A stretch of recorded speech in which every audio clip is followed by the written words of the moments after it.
इसी प्रकार से संसार में तमाम प्रकार के भगवानों की उत्पत्ति हुई है, जिन्हें आज संसार विशेषता देता है।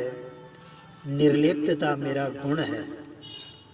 मेरे इस गुण को धारण किए बगैर जीव मुझको प्राप्त नहीं हो सकता।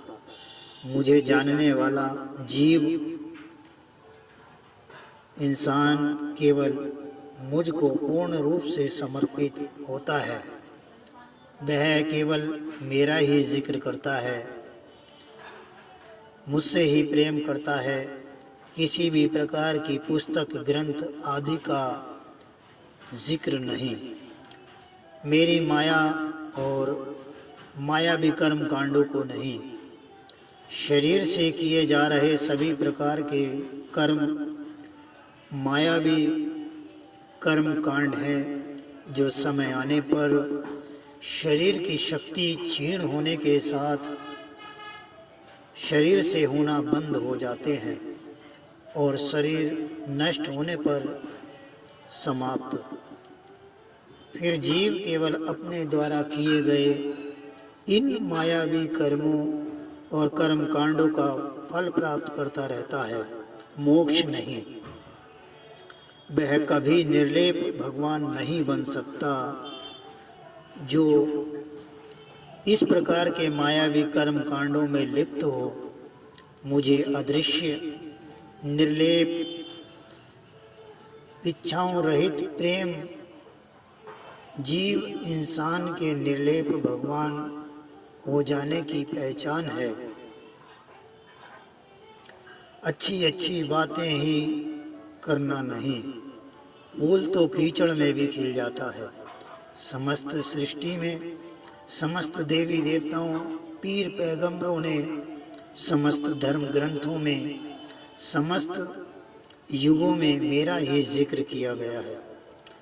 स्वयं को मुझे ही समर्पित करते हुए अपने जीवन की यात्रा मेरी प्राप्ति के लिए की है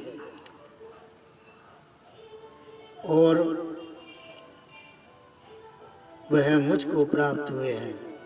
यदि इतने स्पष्ट शब्द भी आपकी समझ में नहीं आते तो समझिए आपको अपने साथ और अभी बहुत कठिन मेहनत करनी है और एक बहुत लंबा सफ़र भी तय करना है इस दलदल से बाहर निकलने के लिए, जहाँ पर आकर मेरी आवाज़ आती है और वह आपकी समझ में उतरती है। जीव इंसान का कर्मों के बंधन से मुक्त हो जाना इतना आसान और साधारण नहीं है।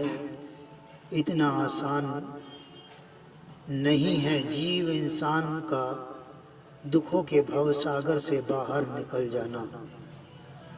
अपने कर्मों का फल प्राप्त करते हुए और अपने पूर्व कर्मों को समाप्त करते हुए ही जीव मनुष्य शरीर को धारण करता है, ताकि वह हमेशा के लिए कर्मों और कर्मों के फल रूपी बंधनों से मुक्त हो जाए।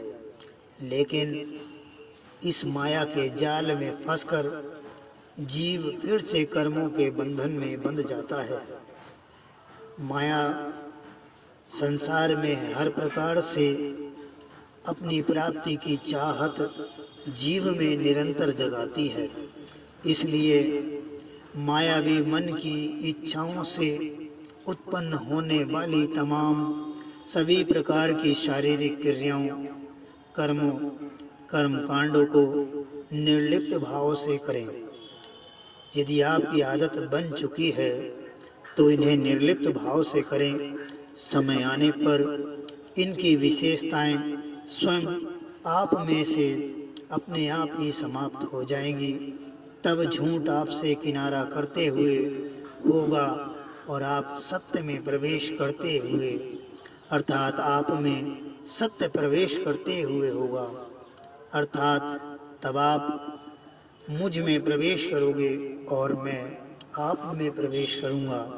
मेरी उपस्थिति पर जीव हर प्रकार के गुणों से मुक्त हो निर्गुण अवस्था को प्राप्त कर मुझ निर्गुण को प्राप्त होता है। इसके अलावा किसी और प्रकार जीव इंसान मोक्ष की प्राप्ति तक नहीं पहुंच सकता। मेरे प्रिय बच्चों, आपके लिए दिव्य ज्योति का उदय हो चुका है, जिसकी रोशनी समय आने पर आप तक पहुंचेगी। समस्त विश्व में उपस्थित समस्त मानव जाति एवं जीव कल्याण के लिए परम धाम स्टेशन।